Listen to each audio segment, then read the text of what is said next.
Oi, gente, tudo bem com vocês? Muito prazer, eu sou a Ana Rodrigues, sejam todos bem-vindos ao canal.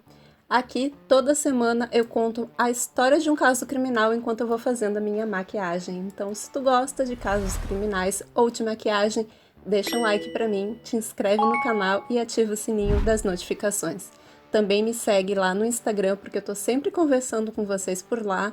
O link tá aqui embaixo na descrição. Ai, gente, então é o seguinte, eu sumi 2 semanas, eu sinto muito por isso, sinto mesmo.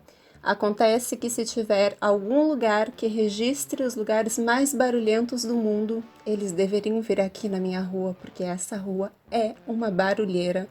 Eu tentei gravar este vídeo pelo menos 5 vezes nas últimas 2 semanas. Então, assim, gente, é muito barulho, é muito barulho. É gente gritando, é baile funk, é cachorrinho, é cachorro grande, cachorro pequeno, cachorro de todos os tamanhos. Não é fácil. Não é fácil. Bom, deixa pra lá. A história de hoje é daquelas que a gente gosta, bem antigas, lá do começo do século XX nos Estados Unidos. Hoje vamos para Connecticut. Que nome difícil de falar, caramba. Connecticut. Vamos para Connecticut, para a fábrica de mortes. Depois da vinheta.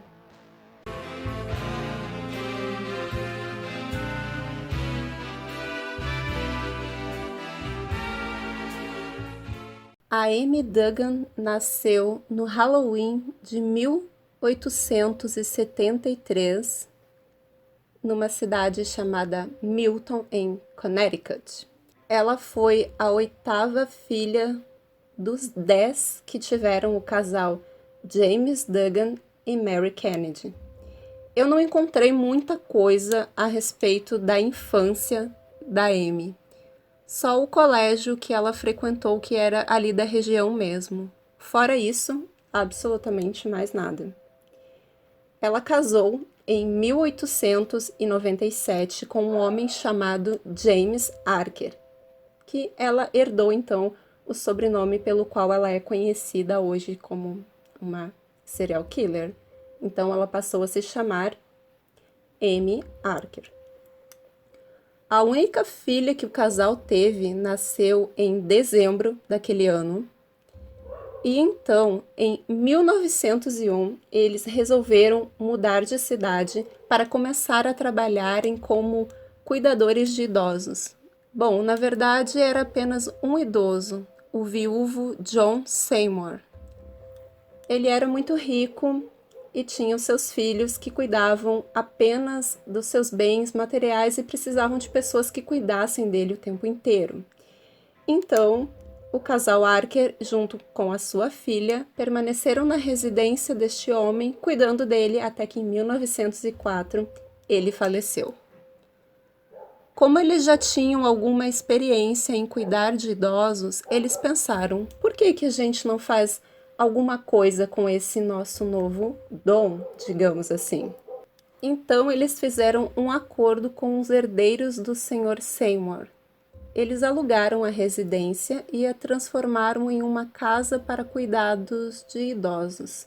A casa passou a se chamar Lar de Idosos da Irmã Amy. Irmã Amy, é. Isso porque ela se passava, né, por uma boa cristã, devotada, fiel e caridosa. Já veremos. Eles foram tocando esse negócio até que em 1907 os herdeiros do Sr. John Seymour decidiram que não queriam mais que a casa de idosos funcionasse ali e então eles pediram a residência de volta. O casal Archer então mudou-se de cidade e foram para Middleton. Lá, com as suas economias, eles compraram uma casa bem grande na Prospect Street e transformaram no lar Archer para idosos e enfermos. E então continuaram o seu trabalho normalmente. Até que James, o marido, faleceu em 1910.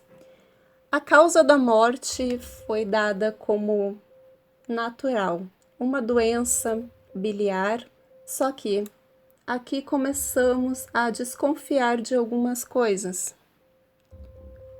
James faleceu apenas algumas semanas depois que a Amy contratou um gordo seguro de vida para seu marido. E não sei se foi coincidência o fato dela estar precisando de dinheiro exatamente aí nessa época. O que aconteceu é que a Amy ficou viúva aos 36 anos de idade, tendo uma casa enorme, cheia de velhinhos para cuidar, e a sua filha, Mary. Com o dinheiro, então, que ela recebeu pela morte do marido, ela conseguiu tocar o lar Archer. Vida que segue.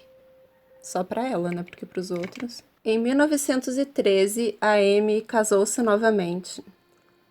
Dessa vez, casou-se com um homem rico, muito rico, de 56 anos, que estava muito interessado em investir no lar de idosos. Esse homem tinha 4 filhos adultos e apenas 3 meses depois do casamento, em 24 de fevereiro de 1914, ele morreu. A causa da morte foi dada como úlcera gástrica. E o mais estranho, esquisito dessa história é que mesmo tendo 4 filhos adultos, tendo 4 herdeiros, por acaso o testamento dele estava todo voltado para sua mais nova esposa, Michael Gilligan. Tinha deixado tudo para Amy e nada para os seus filhos. Aí já dava para começar a desconfiar, não é mesmo? Outras coisas também aconteciam. Como, por exemplo, várias idosas simplesmente deixavam tudo o que tinham para Amy e alguns dias depois elas morriam.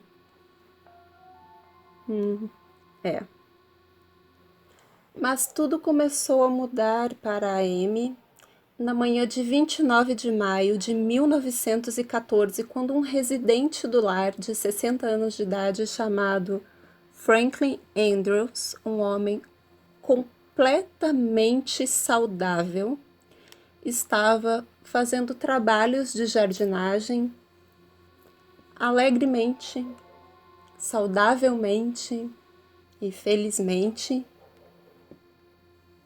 E à noite ele estava morto, do nada. Estava ótimo de manhã e de noite ele estava morto. A causa da morte, de novo, problemas estomacais. Todas as pessoas do lar Archer morriam por problemas estomacais. Ou era uma úlcera, ou era uma indigestão severa, ou qualquer coisa a ver com o estômago, o intestino, enfim, sempre era isso.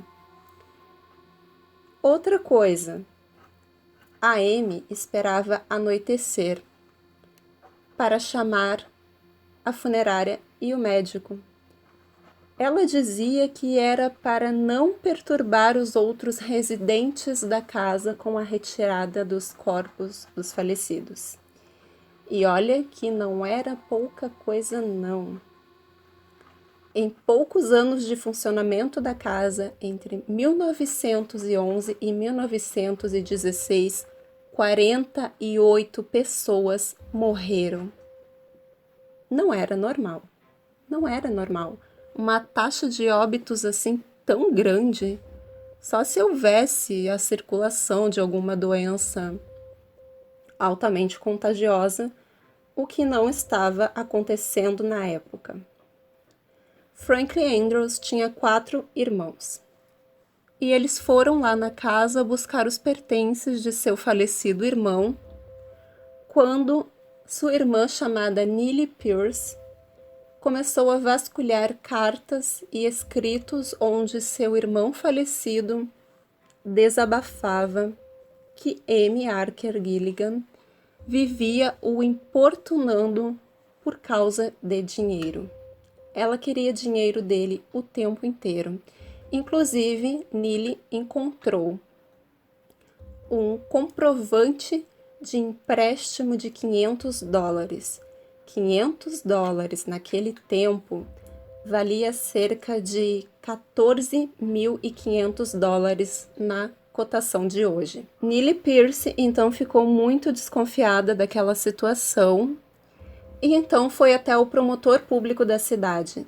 Ele não quis dar muita bola não para o que ela estava falando e meio que despachou ela, sabe? Tipo, nada a ver o que tu tá falando, sai. Mas ela estava convencida de que tinha alguma coisa errada com a morte do irmão. E sabe que ela estava certa mesmo? Então, ela foi até um jornal chamado Hartford Courant. Acontece que o pessoal desse jornal se interessou muito pela história e eles começaram a investigar. Foram atrás dos atestados de óbito de todas as pessoas que haviam falecido na casa Archer e compararam o número de mortes com outra casa de idosos que ficava na mesma rua. E acontece que era tão grande a diferença que praticamente só um cego não veria que alguma coisa estava acontecendo ali. Esses repórteres ficaram cerca de 2 anos investigando e descobriram que Amy havia comprado na farmácia local durante anos altas doses de veneno para matar ratos. Esse veneno era composto de arsênico. E é meio estranho imaginar veneno sendo vendido em farmácia, não é? Mas naquele tempo era assim que funcionava. E o mais interessante, se é que podemos dizer assim, Amy tinha comprado essas doses de venenos para ratos exatamente nas épocas em que ela estava passando por dificuldades financeiras no lar de idosos. Com a ajuda dos familiares, descobriram que o testamento de Michael Gilligan, deixando todo o seu dinheiro para Amy, não estava escrito com a letra dele. Não tinha sido ele. A letra era de quem? Adivinha aí? Era da Amy. Ela tinha escrito o testamento do homem. Como será? Bom, ela sabia, né? Depois de 2 anos de investigações, o jornal finalmente lançou o seu primeiro artigo sobre a fábrica de mortes em 1916. Foram vários artigos e isso, sim, finalmente chamou a atenção da polícia, que colocou dentro da casa Archer um policial disfarçado de velhinha para investigar o que estava acontecendo por lá. Não levou muito tempo até que eles descobrissem que Amy possivelmente estava envolvida nas mortes. Mas antes de prendê-la e antes que ela pudesse descobrir qualquer coisa, a polícia conseguiu a exumação de 5 corpos de residentes da casa Archer. Entre eles, Michael Gilligan, o segundo marido, e Franklin Andrews, aquele que estava lá fazendo a jardinagem, feliz, tranquilo, saudável e de noite estava morto. Somente no estômago do Franklin, gente do céu, tinha arsênico o suficiente para acabar com meia dúzia de homens adultos. O que era isso? Para que tanto? E não é surpresa de que todos os outros corpos tinham vestígios de veneno. Amy matava as pessoas com arsênico para ficar com o dinheiro delas.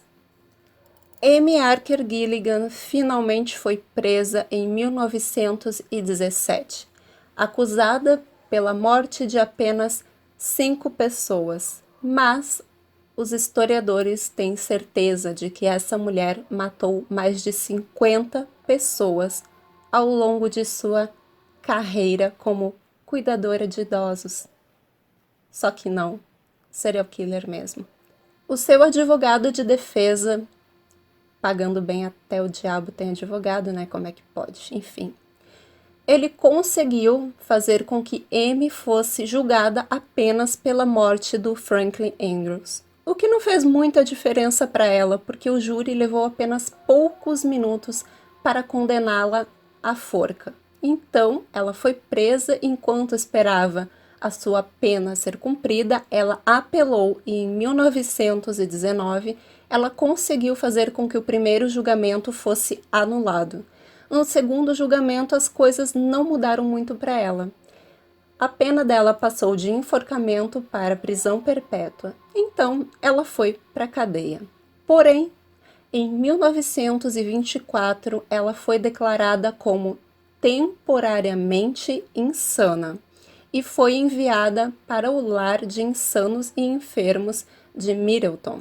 Só que essa loucura, insanidade temporária, durou 38 anos. Então, ela ficava calmamente sentada em uma cadeira de balanço, sempre com uma Bíblia na mão, se fazendo passar por uma devota cristã, com um longo vestido preto, calmamente, enquanto suas vítimas apodreciam no cemitério. Essa mulher viveu até 1962 e morreu com os seus 80 e tantos anos. Esse caso fez eu pensar, como pode uma pessoa que fez tanto mal durante a vida, acabou com a vida de tantas pessoas, mais de 50 pessoas, e ela viveu a sua vida calmamente, como se nada tivesse acontecido. Ela tinha casa, comida, companhia. É justo isso? É justo mesmo isso? E o pior de tudo que eu encontrei é que em 1941 lançaram, pasmem, uma comédia chamada Old Lace and Arsenic, Renda Velha e Arsênico em português, uma peça de teatro que retratava 2 solteironas que envenenavam velhinhos com vinho de salgueiro temperado com arsênico. O promotor do caso foi à estreia dessa peça e ele disse aos jornais: "Isso não tem nada de engraçado." E eu concordo com ele, não tem nada de engraçado. A peça ficou em exibição por muitos anos, até que, quando deixou de ser exibida, se transformou em um filme, se eu não me engano, com o mesmo nome. Por quê? Eu não sei, as pessoas são estranhas. Muito estranhas. Gente, esse foi o caso de hoje, espero que vocês tenham gostado. Perdão pela demora, mas vocês conhecem, né? Conhecem os motivos. Aqui o silêncio é uma coisa rara. E hoje, pela graça de Deus, temos o silêncio. Então o vídeo é esse aqui. Conta pra mim aí nos comentários o que tu achou a respeito dessa história. E se tiver algum caso que tu queiras, deixa aí também que eu vou investigar. Eu vou trazer também um quadro novo aqui para o canal, onde eu vou contar teorias obscuras, histórias, tudo que remete para o sobrenatural e para o sombrio. Então, se tu tem alguma sugestão, deixa aqui para mim, que eu adoro ler e dar coraçãozinho nos comentários de vocês. Compartilha também esse vídeo lá no WhatsApp, no Facebook, em todo lugar, para que esse canal cresça mais ainda. Muito obrigada pela companhia de vocês, obrigada por curtirem o canal. E é isso, assistam a outros vídeos aqui do canal, tá bom? Porque me ajuda muito. E por hoje é só, pessoal. Nos vemos na semana que vem, neste mesmo horário e nesse mesmo canal. Tchau!